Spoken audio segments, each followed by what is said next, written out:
Quem foi São Bento? Hoje vamos contar um pouco da história de São Bento, um jovem italiano que abandonou uma vida de conforto para seguir o chamado de Deus, tornando-se um dos santos mais influentes da história da Igreja. Conheça sua trajetória, seus milagres e o legado que atravessa os séculos. São Bento de Núrcia, o homem que transformou o silêncio em uma força para o mundo.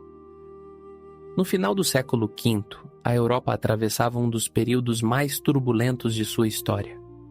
O Império Romano do Ocidente havia desmoronado, antigas instituições perdiam sua força e diversas regiões enfrentavam instabilidade, conflitos e profundas transformações sociais. Foi nesse cenário, por volta do ano 480, que nasceu Bento, na cidade de Núrcia, localizada na região central da atual Itália. Ele pertencia a uma família de boas condições econômicas. Segundo a tradição cristã, sua irmã gêmea era escolástica, que mais tarde também dedicaria a vida a Deus e seria venerada como santa. Grande parte do que se conhece sobre Bento foi preservada por São Gregório Magno no segundo livro de sua obra, Diálogos. Escrita algumas décadas depois da morte do santo, essa é a principal e praticamente única fonte antiga dedicada à sua vida. Por isso, sua história reúne acontecimentos biográficos, ensinamentos espirituais e relatos de milagres transmitidos pelas primeiras comunidades beneditinas. Ainda jovem, Bento foi enviado a Roma para estudar. Naquela época, a cidade continuava sendo um importante centro de cultura, embora já não possuísse a mesma força política dos séculos anteriores. O jovem encontrou em Roma escolas, riquezas e oportunidades que muitos desejariam possuir. Entretanto, também presenciou comportamentos que o inquietavam. Percebeu que muitos estudantes se deixavam conduzir pela busca de prazer, prestígio e poder. Para Bento, aquele ambiente parecia alimentar uma vida superficial e distante de Deus. Ele começou então a temer que, permanecendo naquele lugar, acabasse se afastando do propósito que sentia crescer dentro de si. Sua decisão foi radical. Bento abandonou os estudos e deixou Roma. Não saiu porque tivesse fracassado academicamente, mas porque procurava uma sabedoria diferente daquela oferecida pelos livros e pelas escolas. Desejava compreender a vontade de Deus e preservar seu coração de tudo aquilo que considerava vazio. Capítulo 2. O primeiro milagre e a fuga da fama. Inicialmente ele foi acompanhado por sua ama, uma mulher que cuidava dele desde a infância. Juntos chegaram à localidade de Afile, onde conviveram com pessoas simples e religiosas. Foi nesse período que, segundo a tradição, ocorreu o primeiro milagre associado à vida de Bento. Sua ama havia pedido emprestado um crivo, uma espécie de peneira, feita de barro, utilizada para separar e limpar o trigo. Por acidente, o objeto caiu e se partiu. Sabendo que o utensílio pertencia a outra pessoa, ela ficou profundamente angustiada. Ao encontrá-la chorando, Bento recolheu os pedaços da peneira. Retirou-se para orar e pediu a Deus que consolasse aquela mulher. Quando terminou a oração, o objeto estaria novamente inteiro, sem qualquer sinal de quebra. O acontecimento logo se espalhou pela região. As pessoas passaram a olhar para Bento com admiração e chegaram a expor a peneira restaurada em um lugar público. Entretanto, aquilo que para muitos representava fama era para Bento uma ameaça. Ele não desejava ser celebrado nem transformar sua vida espiritual em espetáculo. Sua busca era pelo silêncio, pela humildade e pela presença de Deus. Por isso, decidiu seguir sozinho. Capítulo 3. A Gruta de Subiaco. Bento chegou à região montanhosa de Subiaco, onde encontrou um monge chamado Romano. Depois de ouvir sua história, Romano reconheceu a seriedade de sua vocação, deu-lhe um hábito monástico e indicou uma gruta de difícil acesso onde ele poderia viver afastado. Nas encostas rochosas próximas ao atual Mosteiro do Sacro Especo, Bento permaneceu cerca de 3 anos em completa solidão. Romano era uma das poucas pessoas que conheciam seu esconderijo. Em determinados dias, guardava parte de seu próprio alimento e o levava até a parte superior do rochedo. Como não conseguia alcançar diretamente a gruta, colocava o pão em uma cesta presa a uma corda. Um pequeno sino anunciava a Bento que o alimento estava chegando. São Gregório relata que o maligno, tentando interromper esse gesto de caridade, lançou uma pedra contra o sino e o destruiu. Mesmo assim, Romano continuou oferecendo ajuda ao jovem eremita. Na gruta, Bento enfrentou fome, frio, isolamento e conflitos interiores. A solidão não significava ausência de luta. Ao contrário, foi naquele ambiente que precisou confrontar suas lembranças, seus desejos e suas fraquezas. Uma das tentações mais conhecidas teria acontecido quando a lembrança de uma mulher que havia conhecido tomou conta de seus pensamentos. Sentindo-se próximo de abandonar sua decisão, Bento teria se lançado entre espinhos e urtigas. A dor física o ajudou a recuperar o domínio de si e a permanecer fiel à vida que escolhera. Esse episódio não deve ser compreendido como desprezo pelo corpo, mas dentro da mentalidade ascética daquele período. Para Bento, a liberdade verdadeira exigia que o ser humano não se tornasse escravo de seus impulsos. Capítulo 4. O eremita descoberto. Durante 3 anos, Bento acreditou estar escondido do mundo. Mas sua solidão chegou ao fim. Segundo o relato tradicional, Deus revelou sua localização a um sacerdote, que encontrou Bento na gruta e compartilhou com ele uma refeição. Depois, alguns pastores também o descobriram. A princípio, por causa de suas roupas e de seus cabelos, imaginaram estar diante de um animal selvagem. Quando se aproximaram, perceberam que se tratava de um homem dedicado à oração. Os pastores passaram a ouvi-lo e a levar seus ensinamentos às comunidades próximas. Aos poucos, pessoas começaram a procurar a gruta em busca de orientação. Bento havia fugido da fama, mas sua maneira de viver atraía aqueles que procuravam sentido para a própria existência. Capítulo 5. O vinho envenenado. Os monges pediram insistentemente que Bento assumisse a direção do grupo. Ele recusou inicialmente. Conhecia a disciplina que exigia de si mesmo e percebeu que os costumes daquela comunidade eram muito diferentes. Advertiu que sua presença provavelmente provocaria conflitos.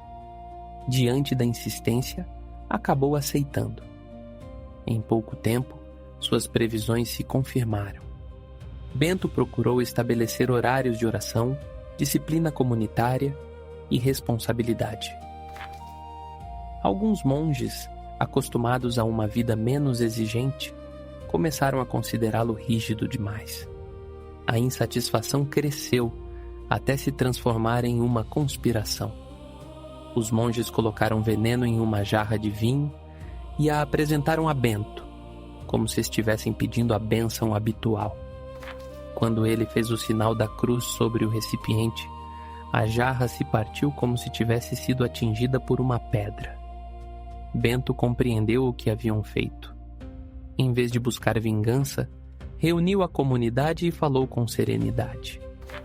Desejou que Deus tivesse misericórdia deles e recordou que, desde o princípio, havia alertado sobre a incompatibilidade entre seus modos de vida.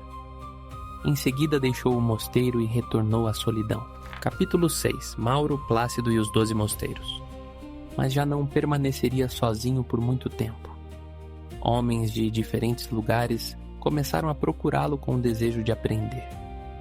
Entre seus discípulos mais conhecidos estavam Mauro e Plácido, jovens que suas famílias confiaram à orientação de Bento. Na região de Subiaco, ele organizou 12 pequenas comunidades, tradicionalmente compostas por 12 monges cada uma. Cada mosteiro possuía um responsável, mas Bento acompanhava a formação espiritual de todos. Foi ali que sua experiência começou a adquirir uma dimensão comunitária mais definida. Bento compreendeu que a santidade não era construída apenas no isolamento. Ela também se desenvolvia na convivência diária, na paciência com as limitações alheias, na obediência, no perdão e no serviço. Um conhecido relato desse período envolve o jovem Plácido. Certo dia, o rapaz foi buscar água e caiu no lago, sendo arrastado pela correnteza. Bento, que se encontrava distante, teria percebido interiormente o perigo e mandado Mauro correr para salvá-lo. Sem perceber, Mauro avançou sobre a superfície da água, alcançou Plácido e o trouxe de volta. Somente depois, ao chegar à margem, notou que havia caminhado sobre as águas. Bento atribuiu o milagre à obediência de Mauro. Mauro, por sua vez, afirmou que tudo ocorrera pela ordem e pela oração de seu mestre. A narrativa revela uma característica central da espiritualidade beneditina. Ninguém deveria procurar glória para si. Capítulo 7. Florêncio e o pão envenenado. A influência de Bento despertou também oposição. Um sacerdote chamado Florêncio passou a sentir inveja da admiração que o monge recebia. Depois de tentar prejudicar sua reputação, enviou-lhe um pão envenenado. Bento costumava alimentar um corvo que se aproximava do mosteiro. Ao perceber o perigo, mandou que a ave levasse o pão para um lugar onde ninguém pudesse encontrá-lo. Depois de alguma resistência, o corvo teria obedecido e retornado algumas horas mais tarde. Florêncio continuou tentando desestabilizar a comunidade. Para evitar que seus discípulos fossem prejudicados e impedir que o conflito se agravasse, Bento decidiu partir. Pouco depois, Florêncio morreu quando uma estrutura de sua casa desabou. Ao receber a notícia, Mauro demonstrou satisfação e pediu que Bento retornasse. O santo, porém, chorou pela morte daquele que o perseguia. Também repreendeu seu discípulo por ter se alegrado com a tragédia de outra pessoa. Esse momento revela uma das dimensões mais profundas de sua vida. Para Bento, vencer um inimigo não significava assistir à sua destruição. A verdadeira vitória consistia em impedir que o ódio do outro produzisse ódio dentro de nós. Capítulo 8. Monte Cassino. Por volta do ano 529, Bento chegou ao Monte Cassino, uma elevação estrategicamente localizada entre Roma e Nápoles.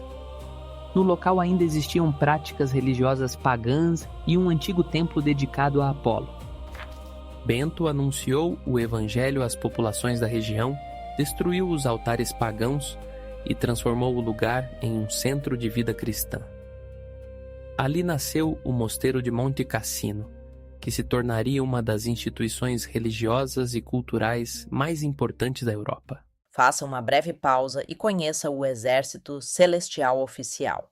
Em nosso site, você pode acender gratuitamente sua vela virtual, deixar sua intenção e participar da próxima corrente de oração. Acesse agora exercitocelestialoficial.com. Capítulo 9. A regra de São Bento. Ao contrário de muitos líderes que procuravam construir obras em torno da própria imagem, Bento desejava criar uma comunidade capaz de continuar mesmo depois de sua morte.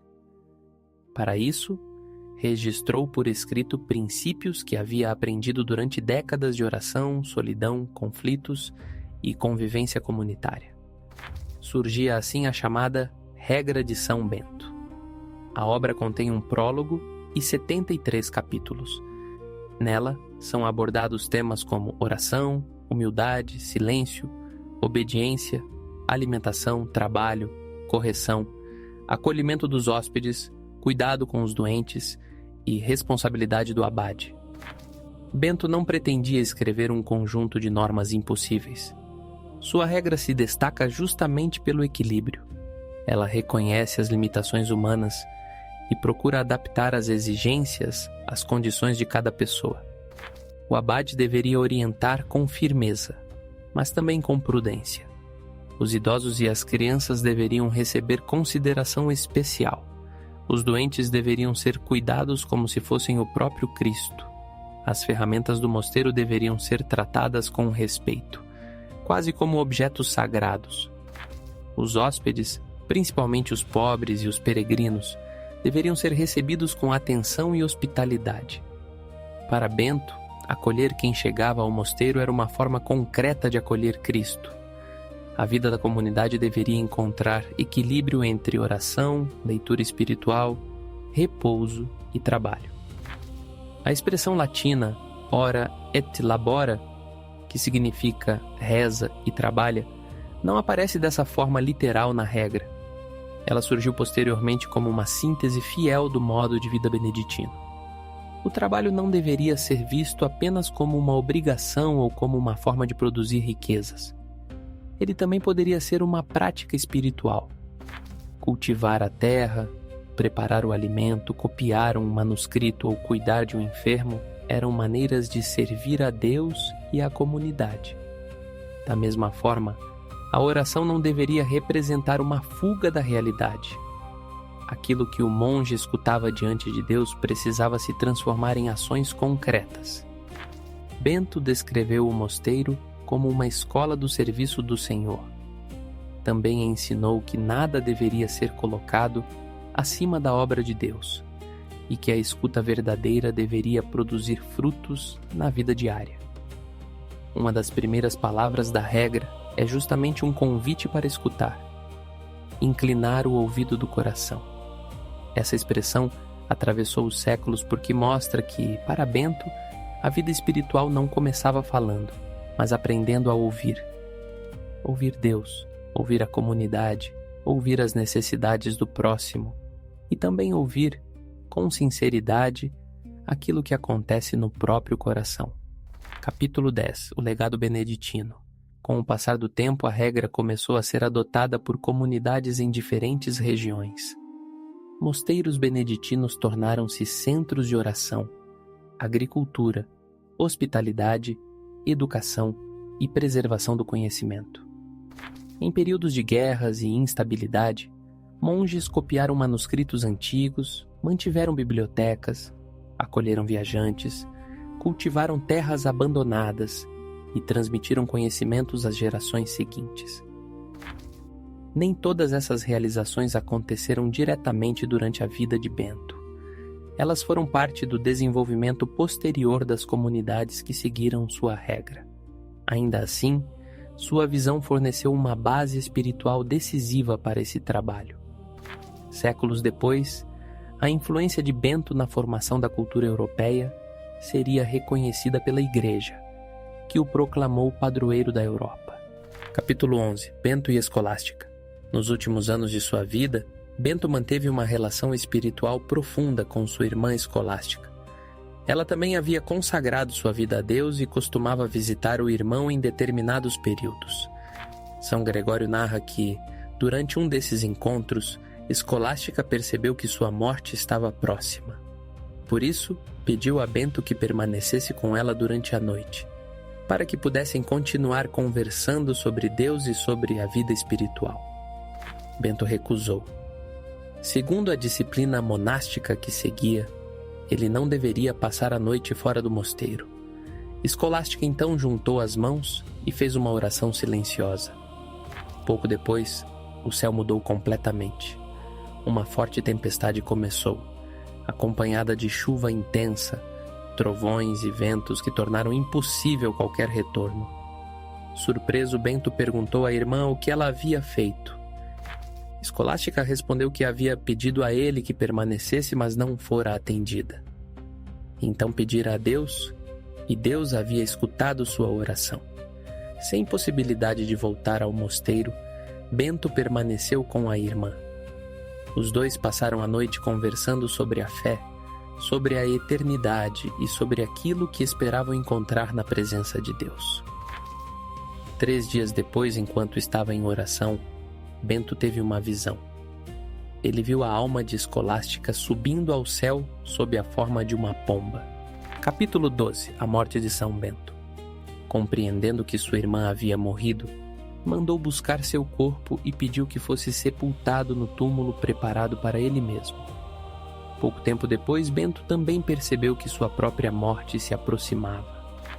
Segundo a tradição, ele anunciou aos discípulos que seus dias estavam chegando ao fim. Mandou abrir o túmulo onde Escolástica havia sido colocada e pediu que o conduzissem até a capela. Já muito debilitado, recebeu a Eucaristia. Em seguida permaneceu de pé, sustentado pelos irmãos, com as mãos erguidas em oração. Foi nessa posição que morreu, por volta do ano 547, no mosteiro de Monte Cassino.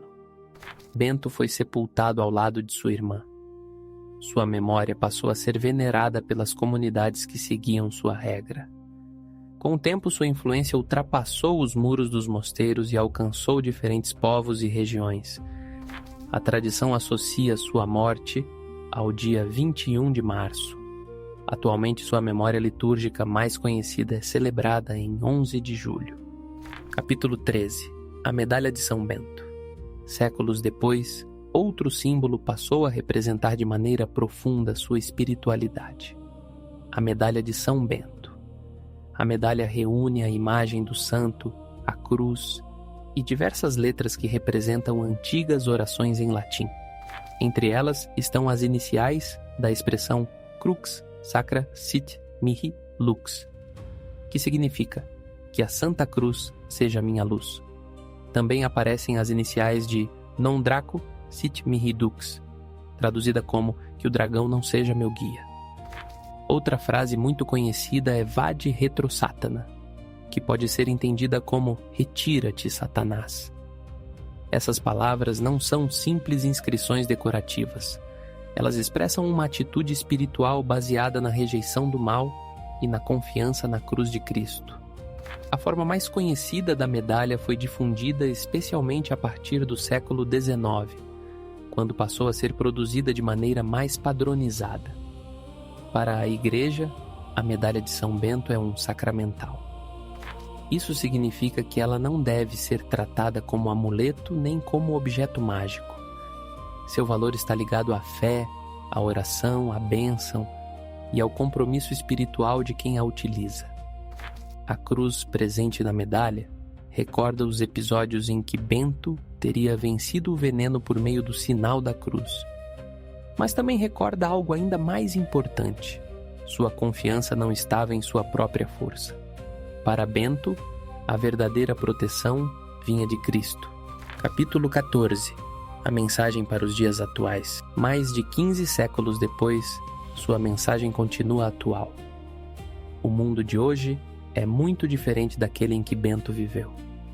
Ainda assim, permanecem a agitação, o excesso de ruído, a busca por reconhecimento e a dificuldade de encontrar equilíbrio interior. Bento não ensinou que todos deveriam abandonar suas casas e viver em uma gruta. Seu legado aponta para algo mais profundo: a necessidade de criar ordem interior em meio ao caos exterior. Orar sem abandonar o trabalho, trabalhar sem perder a alma, escutar antes de responder, receber o outro com dignidade, usar as coisas sem se tornar escravo delas, corrigir sem humilhar, exercer autoridade sem arrogância, e não permitir que o ódio de alguém determine aquilo que nós nos tornaremos. São Bento começou sua caminhada afastando-se do barulho de Roma.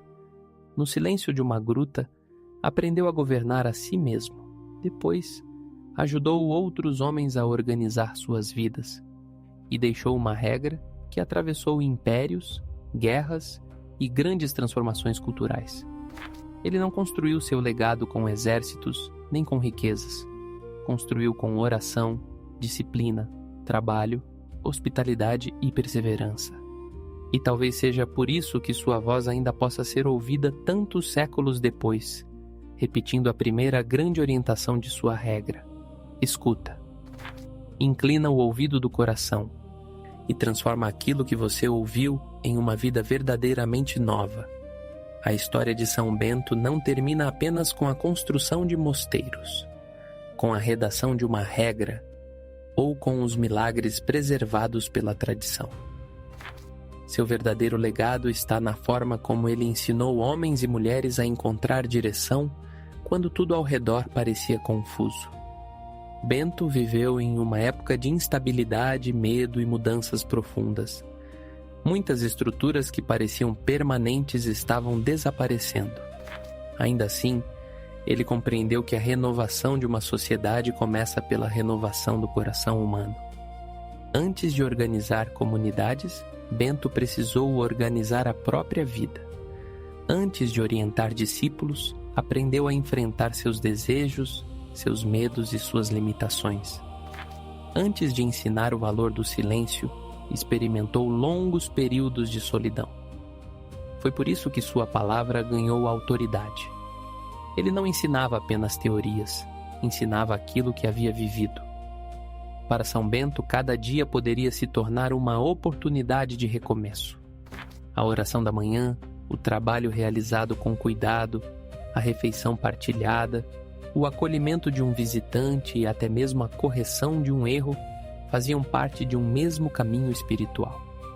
Nada precisava ser grandioso para possuir valor. Uma tarefa simples, quando realizada com atenção e amor, podia tornar-se uma forma de oração. Um gesto de hospitalidade podia restaurar a esperança de alguém. Uma palavra dita no momento certo podia impedir que uma comunidade fosse destruída pela discórdia. A regra de São Bento ensina que a vida espiritual não acontece apenas nos momentos extraordinários. Ela é construída nas pequenas escolhas repetidas todos os dias. Escolher a paciência em vez da irritação. Escolher a escuta em vez da resposta apressada. Escolher a disciplina em vez da desordem. Escolher o perdão em vez do ressentimento. Escolher a humildade em vez da necessidade de sempre ter razão. Essas escolhas parecem pequenas, mas são elas que formam o caráter de uma pessoa e determinam o rumo de uma comunidade. Por isso, a mensagem de Bento continua alcançando pessoas que nunca viveram em um mosteiro. Seus ensinamentos podem ser aplicados dentro de uma família, no ambiente de trabalho, nos estudos e em qualquer lugar onde pessoas precisem conviver. Uma casa também necessita de equilíbrio entre silêncio, diálogo, trabalho e descanso. Uma família também precisa aprender a corrigir sem destruir, ouvir sem julgar e servir sem esperar recompensa. O mesmo vale para quem exerce autoridade. São Bento recorda que liderar não significa dominar. O verdadeiro líder deve conhecer as necessidades daqueles que estão sob sua responsabilidade e adaptar sua orientação sem abandonar a justiça. A firmeza, quando não é acompanhada de misericórdia, transforma-se em dureza. A misericórdia, quando não possui responsabilidade, pode transformar-se em permissividade. Bento procurou unir as duas coisas. Talvez essa seja uma das razões pelas quais sua regra atravessou tantos séculos. Ela não foi escrita para pessoas perfeitas, mas para seres humanos reais, com virtudes, fraquezas, quedas e capacidade de recomeçar. São Bento compreendia que ninguém se transforma completamente de um dia para o outro. A mudança acontece pouco a pouco por meio da perseverança. Sua mensagem continua viva, guiando quem busca fé, equilíbrio e perseverança. Obrigado por acompanhar esta história até aqui. Que a vida e os ensinamentos de São Bento inspirem você a buscar mais fé, equilíbrio, disciplina e perseverança em cada dia. Que Deus abençoe você, sua família e todos os seus caminhos. Inscreva-se no canal Exército Celestial Oficial para acompanhar novas histórias, orações e conteúdos de fé. E visite exercitocelestialoficial.com para acender sua vela virtual e deixar seu pedido de oração. Obrigado a todos e fiquem com Deus.